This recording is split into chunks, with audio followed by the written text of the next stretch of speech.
वंदे पुरुषोत्तमम। आलोचना प्रसंग भाग 2 से 16 दिसंबर सन 1941 की श्री श्री ठाकुर जी से वार्तालाप। उपस्थित लोगों में से एक व्यक्ति ने श्री श्री ठाकुर जी से पूछा, सभी देशों के पास तोप, गोली बारूद, बम, बंदूक आदि कितने अस्त्र हैं, हमारे पास कौन सा अस्त्र है?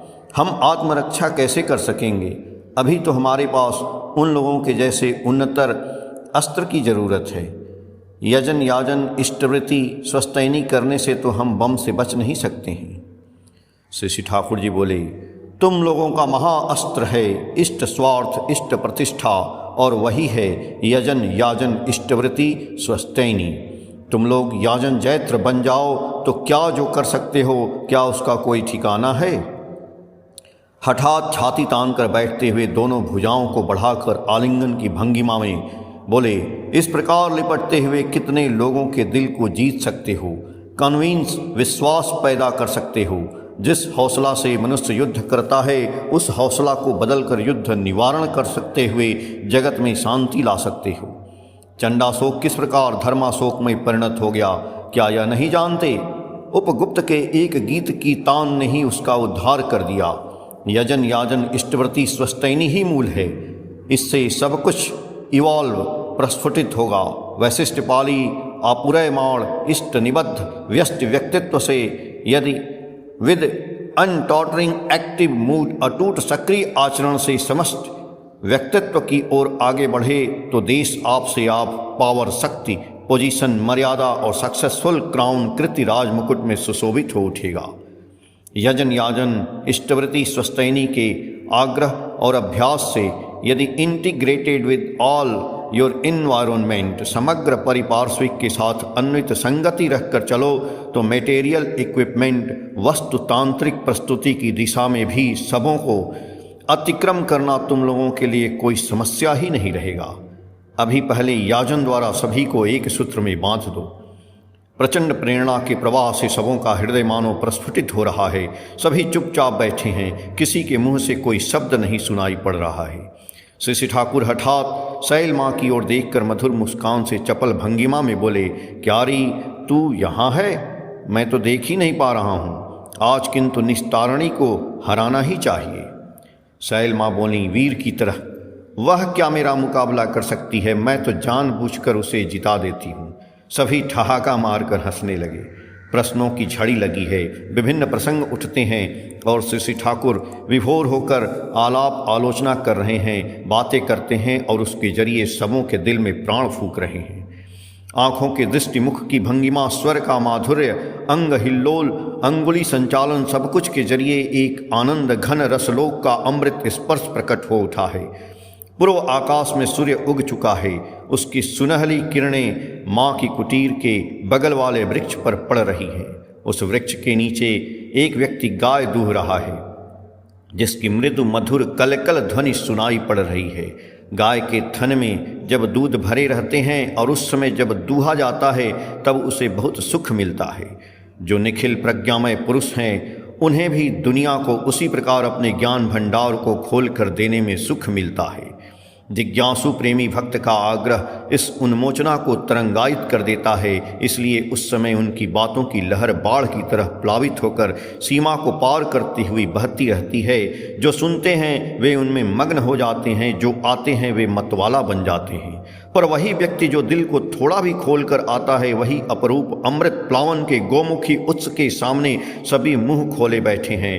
प्रबल झरना धारा में सुधा लहरी बह रही है, इसलिए सबका हृदय भरपूर है। केष्टोदा ने प्रश्न किया, इष्ट के काम के लिए बचना है, यह तो स्वीकार करने की ही बात है, किंतु इष्ट स्वार्थ प्रतिष्ठा के मामले में यदि मृत्यु कहीं सहायक एवं आवश्यक प्रतीत हो तो उस समय कोई बचना होगा। यह बहाना धरकर प्राण नहीं दे तो क्या वह का पुरुषता नहीं होगी? श्री श्री ठाकुर जी बोले, जीवन वृद्धि या इष्ट स्वार्थ प्रतिष्ठा के लिए यदि मृत्यु ही आवश्यक हो यह दूसरी बात है। इसलिए गीता में है, हतो वा प्रापस्यसि स्वर्गम जित्वा या मोक्षसे महिम, अर्थात मरकर स्वर्ग को प्राप्त होना अथवा जीतकर पृथ्वी को भोगेगा, अन्यथा व्यर्थ में जीवन देने से कोई लाभ नहीं। यह बात सही है कि सारे दायित्वों को लेकर ही इष्ट का कार्य करना है, संघातों को सहन करना है। हर क्षण में अपने शरीर को बचाने का ख्याल अधिक होगा तो और कोई काम नहीं कर सकते हो, किंतु इसका अर्थ यह नहीं है कि खामखाह विपत्तियों को आमंत्रित कर लो। बेपरवाह इष्टि चलन के साथ ही साथ रहती है एक सुव्यवस्थित सुसंगत गति। जिसका वैसा आचरण रहता है उसकी बुद्धि रहती है इष्ट कार्य में सफलता प्राप्त करना। उस पथ पर जो बाधाएं आने की संभावना रहती हैं उन्हें वह बड़ी कुशलता से अतिक्रम या नियंत्रण कर चल सकता है।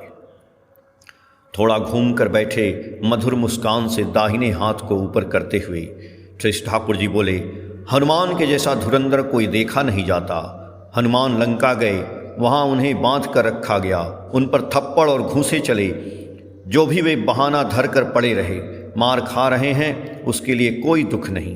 दुख केवल इस बात की है मैं बंध गया हूँ, माँ जानकी का उद्धार कैसे होगा।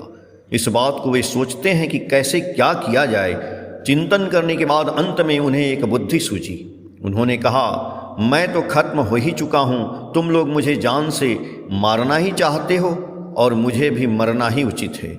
मुझे शीघ्रतर तुम लोग किस प्रकार मार सकोगे उसका रास्ता मैं तुम लोगों को बता देता हूँ। मेरी पूंछ में अच्छी तरह कपड़े लपेट दो, जितना अधिक कपड़े लपेटोगे उतना ही अच्छा होगा। कपड़े लपेट कर उसमें आग लगा दो, आग में जलाकर मार देना ही मेरे लिए उपयुक्त सजा होगी। उस समय राक्षसों ने कपड़े का एक स्तूप बना डाला, पूंछ के साथ सभी कपड़ों को लपेट दिया और उनकी बातों के अनुसार उसमें आग लगा दी। वे उस समय मृत की भांति पड़े रहे, मानो मृत्यु की प्रतीक्षा वे कर रहे हैं। जो ही अग्नि धधक कर लहराने लगी, वे लोग हटकर दूर खड़े हो गए। मौका पाते ही हनुमान चट उठ गए और कूद फांद करने लगे। कभी उसके घर जा रहे हैं तो कभी इसके घर जा रहे हैं। इस प्रकार उन्होंने सारी लंका को जला दिया। इधर बेवकूफ़ लोग किंग कर्तव्य विमूढ़ होकर देखते ही रह गए। अब वे करें तो क्या, कुछ भी करना उनके वश की बात नहीं। बैठे बैठे केवल अफसोस करने लगे। हनुमान ने लंका को जलाने के बाद समुद्र में आकर आग को बुझा ली और वे माँ जानकी के निकट जा उपस्थित हुए। वे उस समय बहुत खुश थे। माँ के निकट खड़े होकर आनंद से पूंछ हिलाने लगे। माँ ने पूछा, तुम्हारे मुख में क्या हुआ? वह उत्तर दे तो क्या, इस बात का ख्याल ही नहीं है कि उनका मुख जल गया है। विनीत भाव से बोले, कुछ नहीं हुआ है, ऐसा ही है।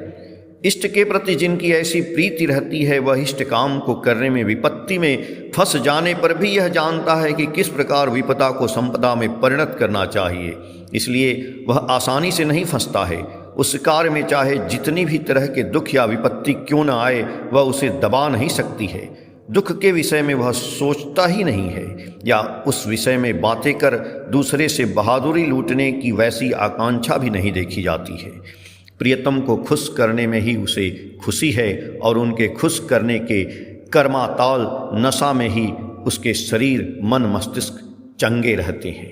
आलोचना प्रसंग भाग 2 से पेज संख्या 58 से 61 तक। जय गुरु।